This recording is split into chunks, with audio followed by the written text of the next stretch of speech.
전 세계가 경주에 모인 그날 미국 대통령의 단 한마디가 한국을 뒤흔들었습니다. 한국은 핵잠수함 건조 승인을 받았습니다. 사전 협의도 문서도 계획도 없었습니다.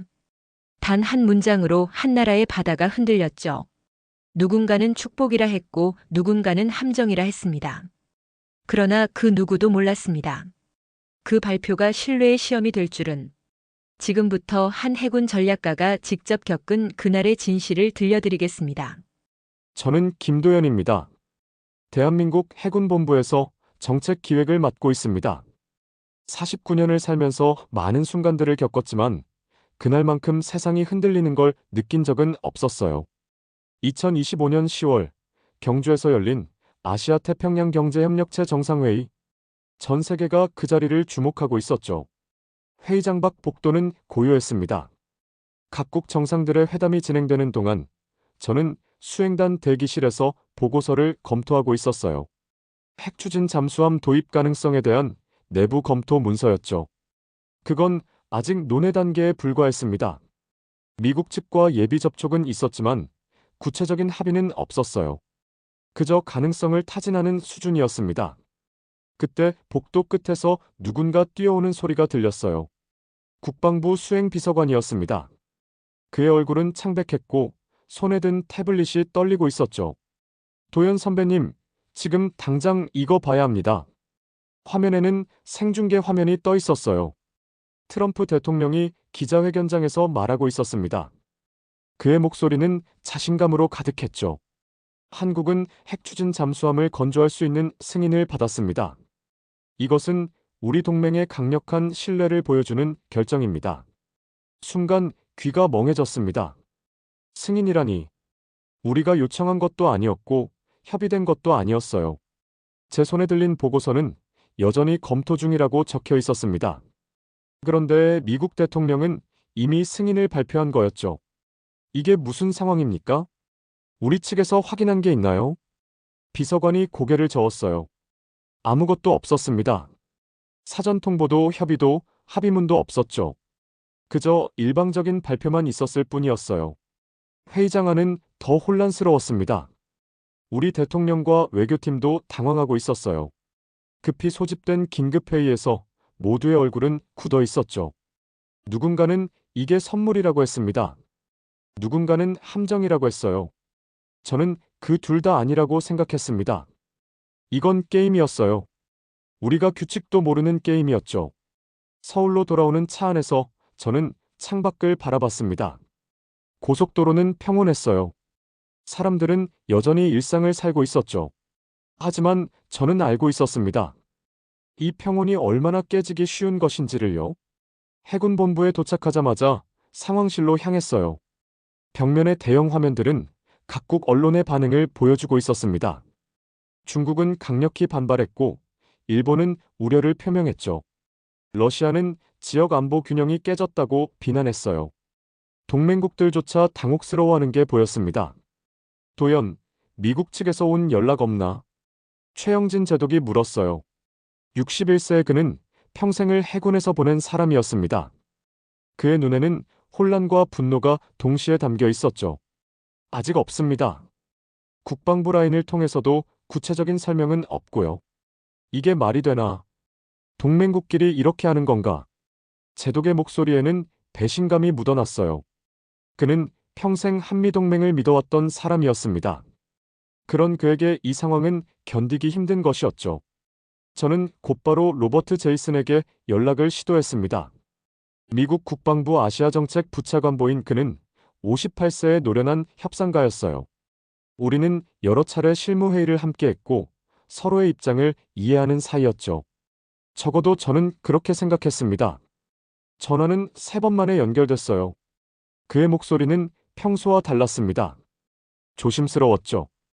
도연, 전화 기다리고 있었네. 로버트, 이게 대체 어떻게 된 겁니까? 우리는 아무것도 들은 게 없습니다. 잠시 침묵이 흘렀어요. 그리고 그가 말했습니다. 이건 정치적 결정이었네. 우리 쪽에서도 예상하지 못한 타이밍이었어. 타이밍의 문제가 아닙니다. 내용 자체가 협의되지 않았어요. 이해 안 해. 하지만 대통령의 발언은 철회될 수 없어. 이제 우리는 앞으로 나아가야 하네. 그 순간 깨달았습니다. 이건 실수가 아니었어요. 계획된 것이었죠. 미국은 자신들의 정치적 목적을 위해 우리를 이용한 겁니다. 승인이라는 단어를 던져놓고 이제 우리에게 그 무게를 짊어지라고 말하고 있었어요. 그럼 구체적인 조건은 무엇입니까? 기술 이전 범위는요? 건조 일정은요? 그건 앞으로 협의해야 할 사항이네. 지금 단계에서 말할 수 있는 건 없어. 전화를 끊고 나서 저는 자리에 앉았습니다. 손이 떨렸어요. 분노 때문인지 무력감 때문인지 알 수 없었죠. 청와대 국가안보실에서 긴급회의 소집 연락이 왔습니다. 저녁 6시 모든 관련 부처 실무 책임자가 참석해야 했어요. 저는 자료를 챙겨 다시 차에 올랐습니다. 회의실은 무겁게 가라앉아 있었어요. 안보실장은 60대 초반의 노련한 외교관 출신이었습니다. 그는 천천히 입을 열었죠.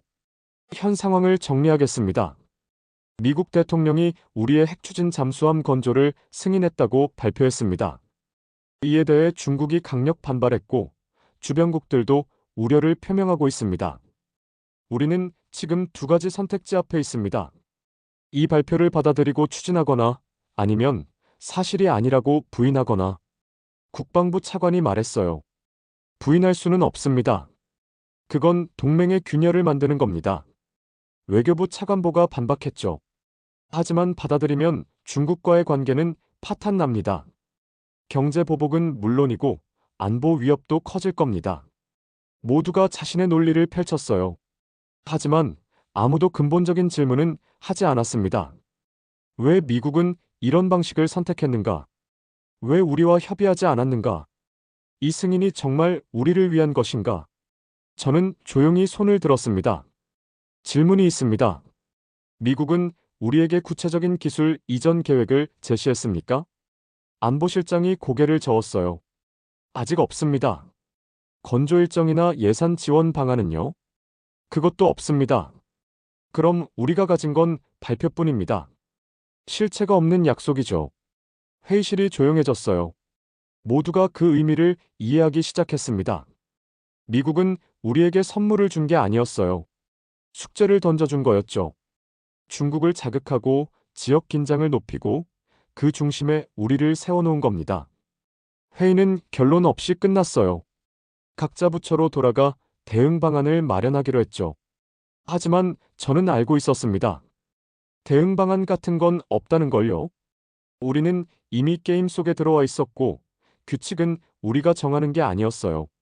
밤늦게 해군본부로 돌아왔습니다. 사무실은 텅 비어 있었어요. 저는 컴퓨터를 켜고 트럼프 대통령의 발표 영상을 다시 재생했습니다. 그의 표정을 자세히 봤어요. 미소가 있었습니다. 자신감도 있었죠. 하지만 그 눈빛에는 다른 게 있었어요. 계산이었습니다. 화면을 멈추고 저는 창밖을 바라봤습니다. 서울의 불빛이 반짝이고 있었어요. 저 불빛 아래 사람들은 평화롭게 잠들 겁니다. 하지만 저는 잠들 수 없었어요. 머릿속에는 하나의 문장만 맴돌았습니다. 동맹이란 무엇인가? 우리는 70년 넘게 한미동맹을 지켜왔습니다. 전쟁을 함께 치렀고 위기를 함께 넘었죠. 그 시간 동안 우리는 믿어왔어요. 동맹이란 신뢰라고. 서로를 지켜주는 약속이라고. 하지만 그날 그 발표를 보면서 저는 깨달았습니다. 동맹에도 무게가 있다는 걸요. 한쪽이 더 무거울 때 신뢰는 균형을 잃습니다. 그리고 그 불균형 속에서 약속은 거래가 되죠. 책상 위의 보고서를 다시 펼쳤어요. 핵추진 잠수함 검토안. 우리는 이걸 능력의 문제로 봤습니다. 기술을 확보하고 전력을 강화하는 군사적 과제라고 생각했죠. 하지만 틀렸어요. 이건 기술의 문제가 아니었습니다. 정치의 문제였죠. 신뢰의 문제였어요. 이수민 국장에게서 문자가 왔습니다. 그녀는 43살의 해양체계 전문가였어요. 기술 자립을 누구보다 중요하게 생각하는 사람이었죠. 내일 아침 회의 전에 먼저 만나고 싶습니다. 할 말이 있어요. 저는 답장을 보냈습니다. 알겠습니다. 8시에 봅시다. 다시 화면을 봤어요. 트럼프 대통령의 얼굴이 정지되어 있었습니다. 그 순간 저는 생각했어요. 우리가 얻은 것은 기술이 아니라 시험이었다. 새벽 5시에 눈이 떠졌습니다. 잠을 제대로 잔 건지 알 수 없었어요. 머릿속은 여전히 어제의 회의로 가득했죠. 샤워를 하고 커피를 마시면서도 트럼프 대통령의 그 발표 장면이 계속 떠올랐습니다. 승인이라는 단어가 귓가에 맴돌았어요. 해군본부로 향하는 차 안에서 뉴스를 봤습니다. 국제 언론들은 한국의 핵추진 잠수함을 기정사실로 다루고 있었어요. 중국 외교부 대변인은 강력한 항해 성명을 발표했고, 북한은 군사행동을 예고했죠. 일본은 방위라인 재검토에 착수했다고 했습니다. 세상은 이미 움직이고 있었어요. 우리가 준비되지 않았는데도요. 이수민 국장은 제 사무실에서 기다리고 있었습니다. 그녀의 얼굴에는 피로가 역력했어요. 밤새 자료를 준비한 게 분명했죠. 커피 한 잔 드시겠어요? 고맙습니다. 하지만 시간이 없어요. 그녀가 노트북을 펼쳤습니다. 화면에는 복잡한 설계도와 실험 데이터가 가득했어요. 이게 뭡니까? 국산 추진체계 실험 결과입니다. 지난 3년간 조용히 진행해온 프로젝트예요. 저는 화면을 자세히 들여다봤습니다. 데이터는 놀라웠어요. 출력 효율, 소음 수준, 안정성 모두 예상보다 높았죠. 이 정도면 실용화 가능한 수준입니까? 5년에서 7년 정도 더 투자하면 가능합니다. 미국 기술 없이도요. 그녀의 목소리에는 확신이 담겨 있었어요. 하지만 저는 고개를 들 수 없었습니다. 5년에서 7년. 그 시간 동안 세상은 얼마나 변할까요? 중국의 압박은요? 북한의 위협은요? 미국의 신뢰는요? 수민 국장, 이걸 지금 공개할 수 있겠습니까? 그녀가 잠시 침묵했어요. 그리고 천천히 고개를 저었죠.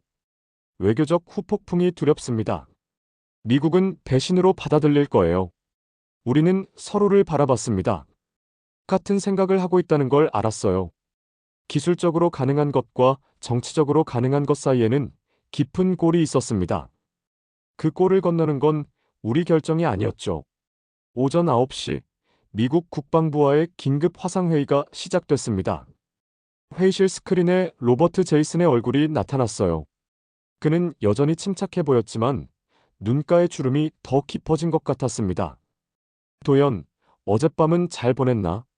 잘 보냈다고 말할 수 없을 것 같습니다. 이해 안 해. 우리도 마찬가지야. 최영진 제독이 먼저 말문을 열었어요. 로버트 부차관보님, 대통령의 발표에 대해 구체적인 설명을 듣고 싶습니다. 기술 이전 범위는 어디까지입니까? 로버트가 잠시 화면 밖을 보더니 입을 열었습니다. 솔직히 말하겠네. 그 발표는 상징적 정치 메시지였어. 한미동맹의 강력함을 보여주기 위한 제스처였지. 회의실이 조용해졌어요. 제스처라니. 세계가 발칵 뒤집혔는데 그게 제스처였다는 겁니까? 그럼 실질적인 승인은 없다는 말씀입니까? 승인은 있네. 하지만 조건이 따라. 구체적인 내용은 앞으로 협의해야 해. 저는 마이크를 켰습니다. 로버트, 질문이 있습니다. 만약 그게 상징적 메시지였다면 왜 중국은 공식 항의를 했고 북한은 군사행동을 예고했습니까? 왜 세계는 그것을 명령처럼 받아들였습니까? 그가 저를 바라봤어요. 화면 너머로도 그의 불편함이 느껴졌습니다. 그건 그들의 해석이네. 우리가 통제할 수 있는 부분이 아니야. 하지만 결과는 우리가 감당해야 합니다. 도연, 동맹이란 서로 이해하고 협력하는 거야. 감정적으로 접근하면 안 돼. 감정적. 저는 그 단어를 곱씹었어요. 제가 감정적이라는 겁니까? 국가의 안보가 흔들리고 외교가 파탄나고 국민의 미래가 불투명해진 상황에서 냉정하게 받아들이는 게 동맹입니까? 회의는 1시간 넘게 이어졌지만 결론은 없었어요. 미국은 명확한 조건을 제시하지 않았고 우리는 명확한 입장을 정할 수 없었죠. 화면이 꺼지고 회의실에는 무거운 침묵만 남았습니다. 최영진 제독이 자리에서 일어났어요. 우리가 할 일은 명확합니다. 미국의 신뢰를 지키는 거예요. 그게 우리가 70년간 해온 일이고 앞으로도 해야 할 일입니다. 제동님, 신뢰는 쌍방향입니다. 한쪽만 지키는 건 신뢰가 아니라 복종이죠. 제독의 얼굴이 굳었어요. 그는 저를 오래 바라보더니 천천히 문을 나갔습니다. 회의실에 남은 사람들도 하나둘 자리를 떠났어요. 저는 혼자 앉아 천장을 바라봤습니다. 오후에 청와대에서 긴급 소집 연락이 왔습니다. 국가안보실장이 주재하는 고위급 회의였어요. 국방부 장관, 외교부 장관, 합참의장까지 참석하는 자리였죠.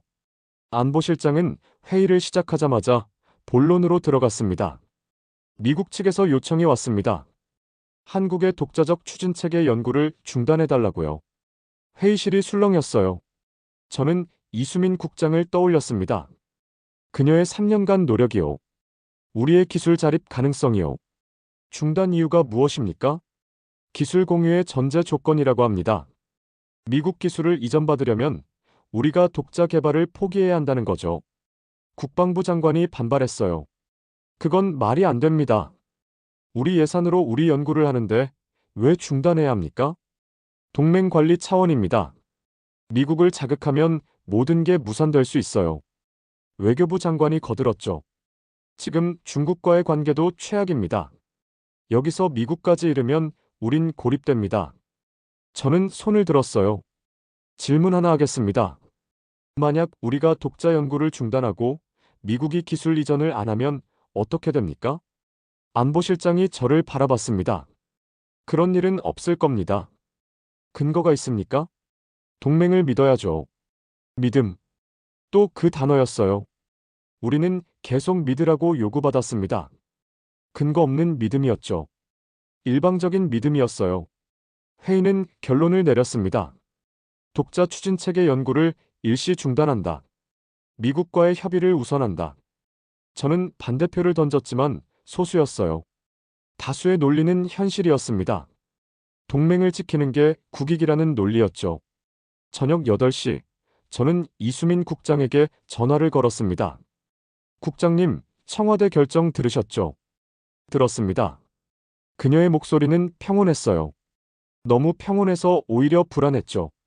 죄송합니다. 제가 막지 못했어요. 도연 선배님이 막을 수 있는 일이 아니었어요. 우리 모두 알고 있습니다. 하지만 국장님의 3년이요. 그 노력이 헛되게 되는 겁니다. 헛되지 않아요. 데이터는 남아 있습니다. 언젠가 쓸 날이 올 거예요. 전화를 끊고 창밖을 바라봤습니다. 서울의 밤은 여전히 밝았어요. 불빛들이 반짝였죠. 하지만 저는 그 빛 속에서 어둠을 봤습니다. 사흘 뒤 로버트 제이슨과의 두 번째 화상회의가 있었어요. 이번엔 1대1 회의였습니다. 공식 기록도 없는 비공개 대화였죠. 도연, 한국의 결정에 감사하네. 연구 중단은 옳은 선택이었어. 로버트, 질문이 있습니다. 말해보게. 신뢰란 언제나 한쪽의 침묵 위에 세워지는 것입니까?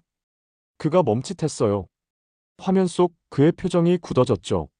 무슨 뜻인가? 우리는 계속 믿으라는 요구를 받습니다. 근거도 없이요. 조건도 불명확한데 양보하고 우리 연구마저 중단했어요. 이게 동맹입니까? 아니면 복종입니까? 도연, 자네는 지금 감정에 휩싸여 있네. 감정이 아닙니다. 현실입니다. 우리가 포기한 것과 얻을 것 사이에 균형이 없어요. 로버트가 한숨을 쉬었어요. 동맹이란 건 그런 거야. 때론 한쪽이 더 양보해야 해. 그게 약소국의 숙명이지. 그 순간 화면이 흔들렸습니다. 아니, 제 손이 떨린 거였어요. 약소국의 숙명. 그가 입 밖에 낸 그 단어는 모든 걸 설명했습니다. 우리는 동등한 동맹이 아니었어요. 우리는 관리 대상이었죠. 회의는 여기서 마치겠습니다. 도연, 기다리게. 저는 버튼을 눌렀어요. 화면이 꺼졌습니다. 회의실은 고요했어요. 제 호흡 소리만 들렸죠. 며칠이 흘렀습니다. 해군 본부는 혼란스러웠어요. 미국과의 협의는 진척이 없었고 국내 여론은 분열됐죠. 어떤 이들은 핵 추진 잠수함을 환영했고 어떤 이들은 중국을 자극하지 말라고 했습니다. 정부는 명확한 입장을 내놓지 못했어요. 저는 밤마다 사무실에 남아 자료를 검토했습니다. 기술 보고서, 외교 문서, 동맹 역사. 읽으면 읽을수록 명확해졌어요. 우리는 선택의 기로에 서 있었습니다. 미국의 보호 아래 안주할 것인가, 아니면 스스로 서는 법을 배울 것인가. 어느 날 밤 이수민 국장에게서 문자가 왔습니다. 지금 시간 되시면 국방과학연구소로 와주시겠어요. 보여드릴 게 있습니다. 저는 차를 몰고 연구소로 향했어요. 서울 외곽 산속에 자리한 시험기지였죠. 경비를 지나 깊숙이 들어가니 어둠 속에 작은 수조가 보였습니다. 이수민 국장이 수조 앞에 서 있었어요. 그녀는 저를 보고 미소 지었죠. 들어보세요. 저는 귀를 기울였습니다. 처음엔 아무것도 들리지 않았어요. 파도 소리만 희미하게 들렸죠. 하지만 집중하자 미세한 진동음이 느껴졌습니다. 기계의 맥박 같았어요. 살아있는 심장처럼 규칙적으로 뛰고 있었죠. 이게 뭡니까? 우리가 만든 추진체입니다. 아직 시험 단계지만 작동하고 있어요. 저는 수조를 바라봤습니다. 어둠 속에서 작은 불빛이 깜빡이고 있었어요. 그 불빛은 희망처럼 보였습니다. 동시에 위험 신호처럼도 보였죠. 국장님, 이걸 계속할 수 있겠습니까? 중단 명령이 떨어졌는데요. 모르겠어요. 하지만 멈추면 영영 시작할 수 없을 것 같아서요. 우리는 한동안 말없이 서 있었습니다. 진동음만 계속 들렸어요. 그 소리는 질문 같았습니다. 이것이 진짜 시작인지 아니면 파멸의 전조인지. 바람이 불었습니다. 차가운 바람이었어요. 저는 눈을 감고 생각했습니다. 신뢰란 무엇인가? 동맹이란 무엇인가? 우리가 지켜야 할 것은 무엇인가? 그리고 깨달았어요. 신뢰는 명령이 아니었다. 새벽 3시 전화벨이 울렸습니다. 화면에는 해군본부 상황실 번호가 떠 있었어요. 잠에서 완전히 깨기도 전에 전화를 받았죠. 도연 선배님, 지금 당장 본부로 오셔야 합니다. 무슨 일입니까? 국방과학연구소 실험 영상이 유출됐습니다. 외신이 이미 보도를 시작했어요. 손에서 전화기가 떨어질 뻔했어요. 유출. 그 단어가 머릿속에서 울렸습니다. 서둘러 옷을 입고 차에 올랐죠. 새벽거리는 텅 비어 있었지만 제 머릿속은 복잡했어요. 본부에 도착하니 이미 여러 사람이 모여 있었습니다. 상황실 스크린에는 외신 뉴스가 떠 있었어요. 영어 자막이 흘러갔죠. 한국, 독자적 핵추진 기술 보유 가능성. 화면에는 우리 실험기지의 수조 영상이 나오고 있었습니다. 며칠 전 제가 봤던 바로 그 장면이었어요. 최영진 제독이 회의실 문을 열고 들어왔습니다.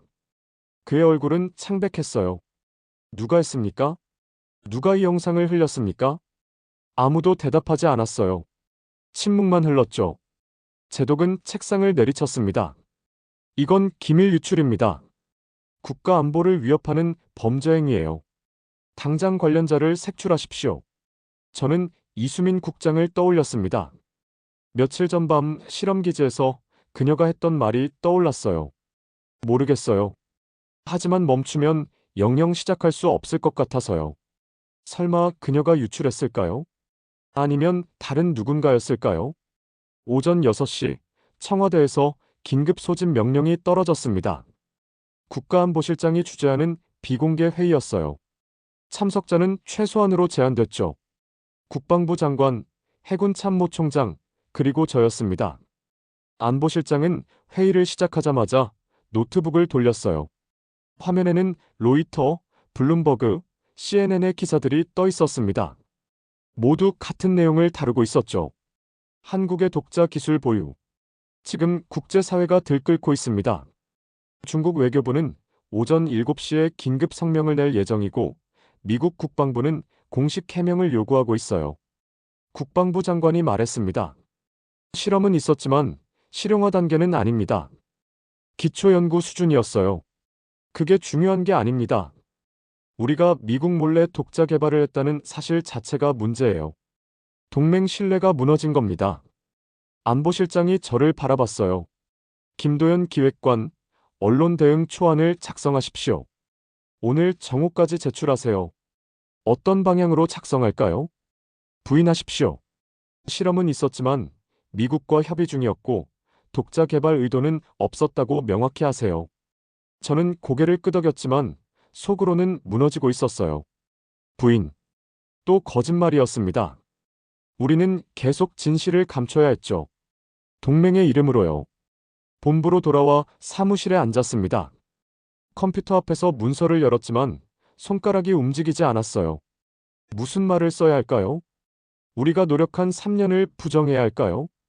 이수민 국장의 헌신을 거짓이라고 말해야 할까요? 오전 10시 이수민 국장에게서 전화가 왔습니다. 그녀의 목소리는 평온했어요. 너무 평온해서 오히려 불길했죠. 도연 선배님, 잠깐 만날 수 있을까요? 어디서요? 연구소 앞 카페에서요. 차를 몰고 연구소로 향했습니다. 카페는 한적했어요.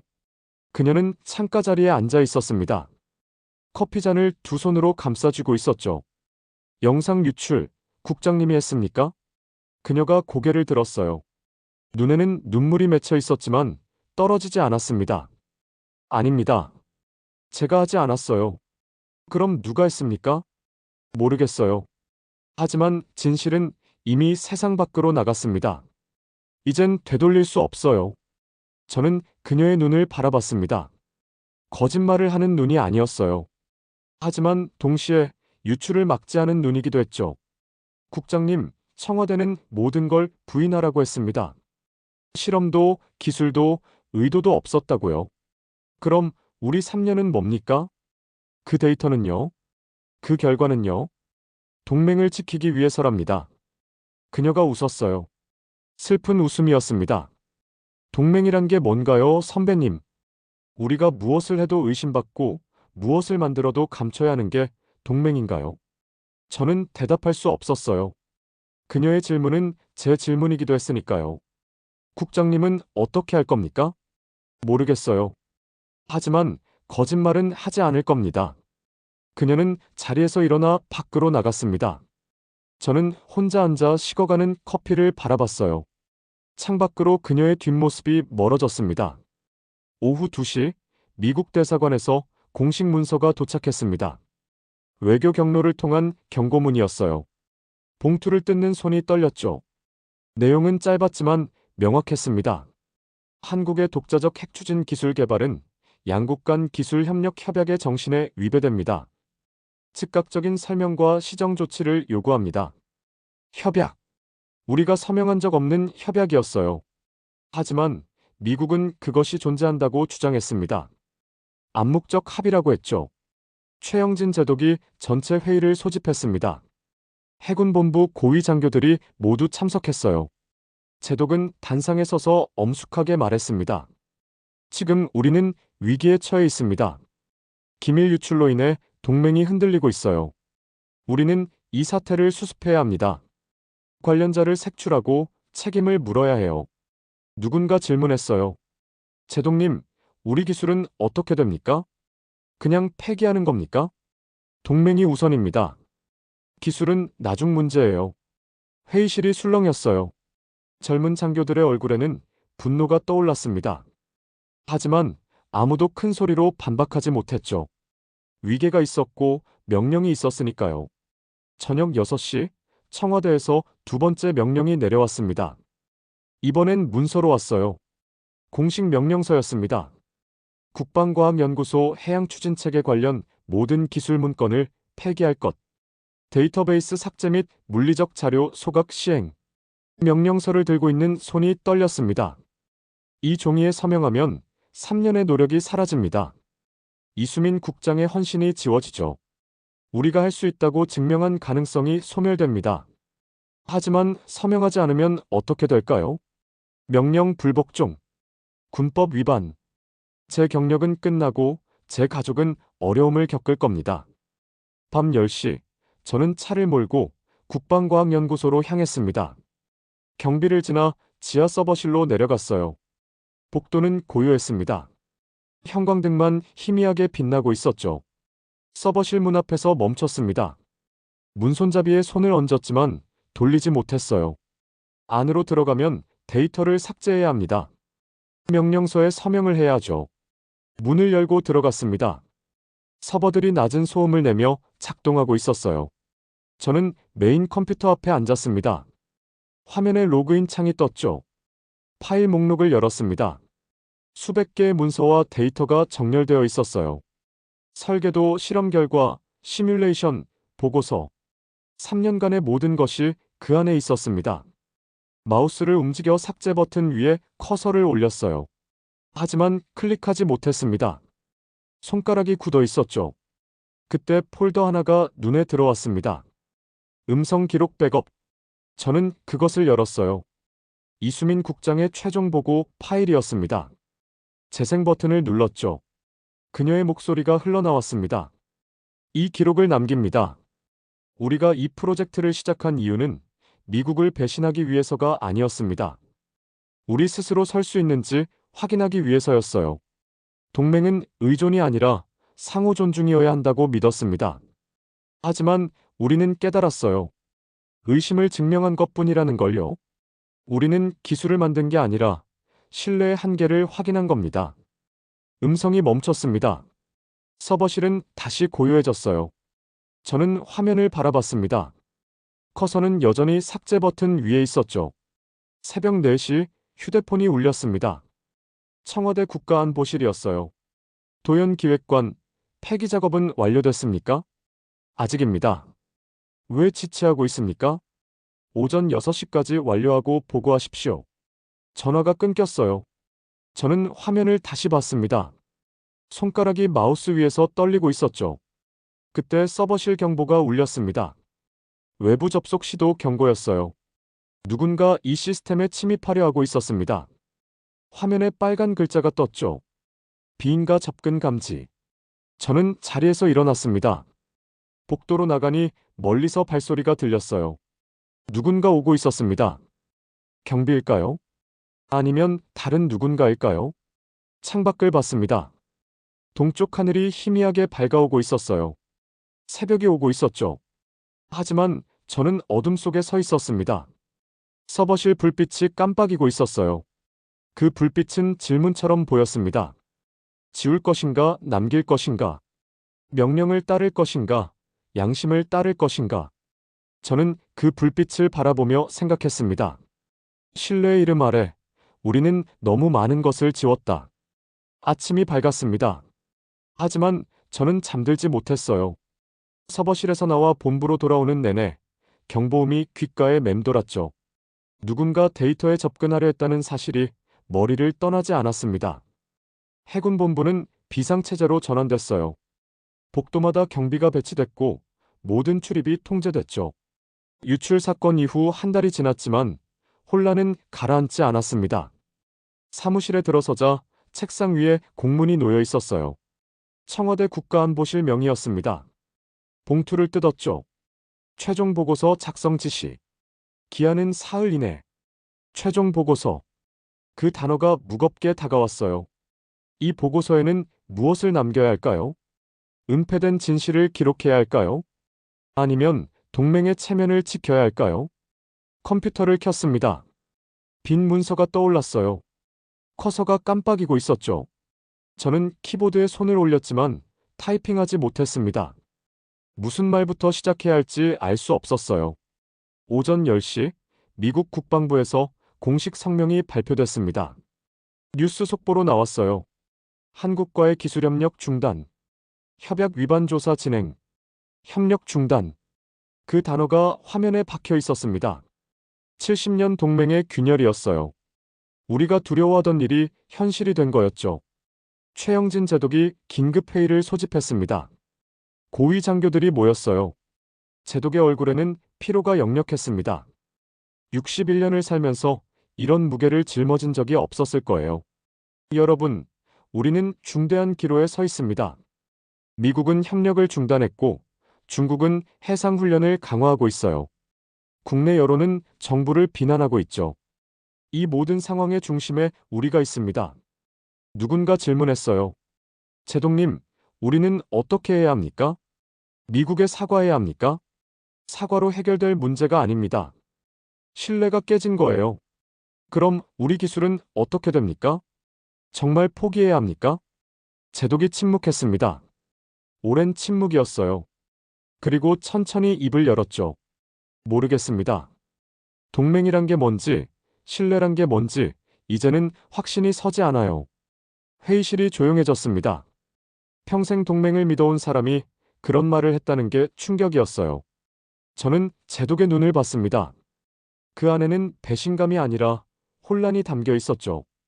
오후 2시 군사재판소에서 연락이 왔습니다.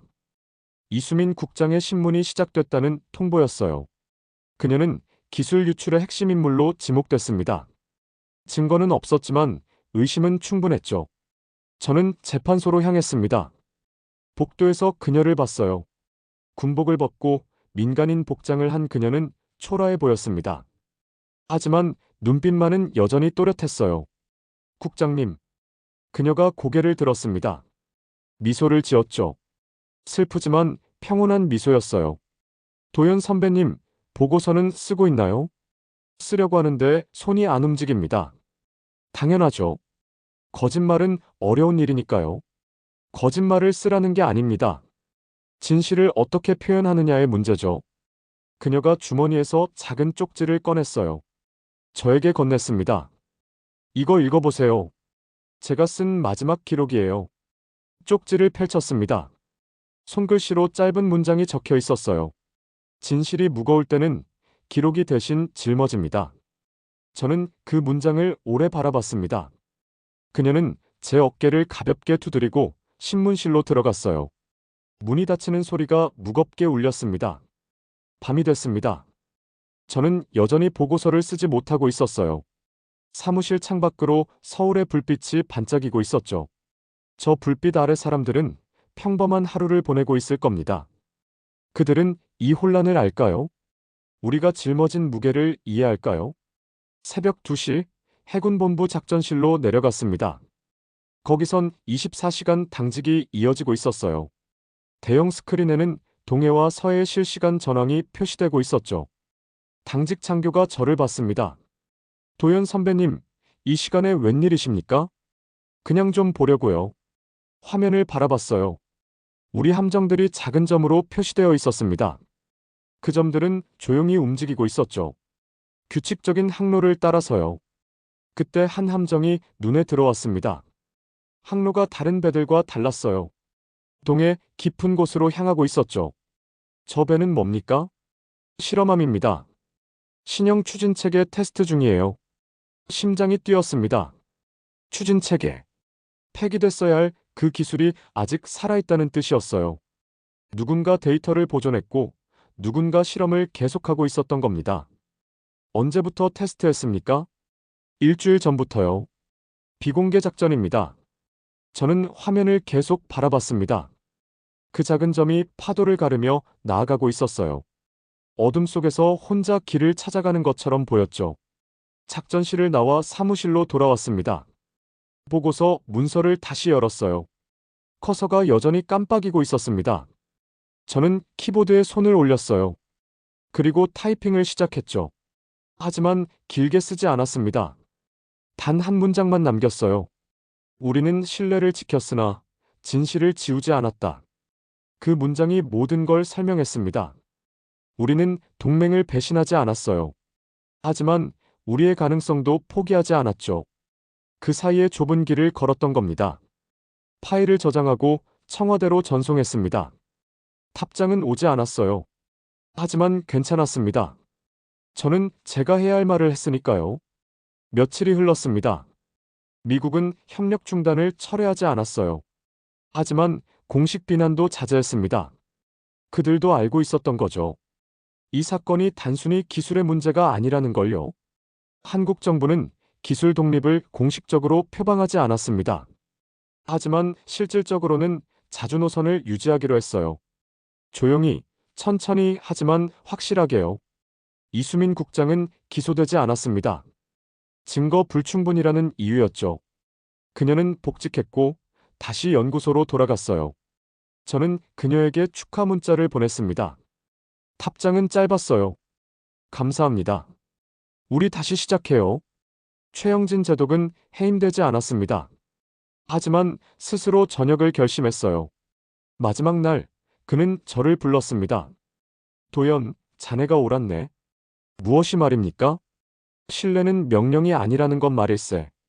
나는 평생 그걸 명령으로 받아들였어. 하지만 자네는 달랐지. 제독님도 아셨을 겁니다. 다만 말하지 못했을 뿐이죠. 제독이 웃었어요. 쓸쓸한 웃음이었습니다. 군인으로 산다는 건 그런 거야. 알면서도 말 못하는 것들이 많지. 그는 제 어깨를 두드리고 사무실을 나갔습니다. 복도에서 그의 뒷모습이 멀어졌어요. 61년의 삶이 그 등에 실려 있는 것 같았습니다. 로버트 제이슨에게서 마지막으로 전화가 왔습니다. 석 달 만이었어요. 도연, 잘 지내나? 그럭저럭요? 당신은요? 나도 마찬가지야. 이번 일로 많은 걸 배웠네. 무엇을요? 동맹이란 게 생각보다 복잡하다는 걸 말이야. 신뢰는 명령할 수 없고 존중은 강요할 수 없다는 것도 알았어. 저는 잠시 침묵했습니다. 그리고 말했어요. 우리는 아직 동맹입니까? 물론이지. 다만 이제는 다른 방식으로 가야 할 것 같아. 서로를 이해하면서 말이야. 전화를 끊고 창밖을 바라봤습니다. 겨울이 왔어요. 나무들은 잎을 떨구고 앙상한 가지만 남았죠. 하지만 봄은 올 겁니다. 언제나 그랬듯이요. 이틀 뒤, 저는 동해로 향했습니다. 실험함이 정박해 있는 항구였어요. 새벽 5시, 하늘은 아직 어두웠습니다. 갑판에 올라섰어요. 차가운 바람이 얼굴을 스쳤죠. 바다는 잔잔했습니다. 파도 소리만 고요하게 들렸어요. 함장이 다가왔습니다. 도연 기획관님, 일찍 오셨네요. 실험 결과가 궁금해서요. 성공적이었습니다. 출력도 안정적이고 소음도 기준치 이하예요. 저는 바다를 바라봤습니다. 수평선 너머로 첫 빛이 올라오고 있었어요. 어둠과 빛의 경계선이었죠. 그 선은 명확하면서도 모호했습니다. 마치 우리가 걸어온 길처럼요. 함장님, 이 바다를 보면 뭐가 생각나십니까? 책임이요. 이 바다를 지켜야 한다는 책임 말입니다. 저는 고개를 끄덕였어요. 책임. 그 단어가 마음에 와닿았습니다. 해가 떠올랐습니다. 청색 바다가 빛을 받아 반짝이기 시작했어요. 그 빛은 아름다웠습니다. 동시에 무거웠죠. 저는 난간에 기대어 바다를 오래 바라봤습니다. 지난 석 달이 주마등처럼 지나갔어요. 트럼프의 발표, 혼란, 갈등, 유출, 그리고 지금 이 순간까지요. 우리는 많은 것을 잃었습니다. 동맹의 신뢰도 흔들렸고 내부의 평화도 깨졌죠. 하지만 동시에 많은 것을 얻었어요. 우리 스스로 설 수 있다는 확신이었습니다. 신뢰는 복종이 아니라는 깨달음이었죠. 바람이 불었습니다. 따뜻한 바람은 아니었어요. 하지만 차갑지만은 않았습니다. 그저 바람이었죠. 우리가 견뎌야 할 바람이었어요. 저는 주머니에서 이수민 국장의 쪽지를 꺼냈습니다. 구겨진 종이였어요. 하지만 글씨는 또렷했죠. 진실이 무거울 때는 기록이 대신 짊어집니다. 그 문장을 다시 읽으며 생각했습니다. 우리는 기록을 남겼어요. 보고서에, 데이터에, 그리고 이 바다 위에요. 그 기록은 언젠가 누군가에게 답이 될 겁니다. 해가 완전히 떠올랐습니다. 바다는 청색으로 빛나고 있었어요. 그 색은 권한의 색이 아니었습니다. 책임의 색이었죠. 저는 난간에서 손을 떼고 몸을 돌렸습니다. 갑판을 걸어 내려왔어요. 함정 아래 물결 소리가 들렸습니다. 규칙적이고 끊임없는 소리였죠.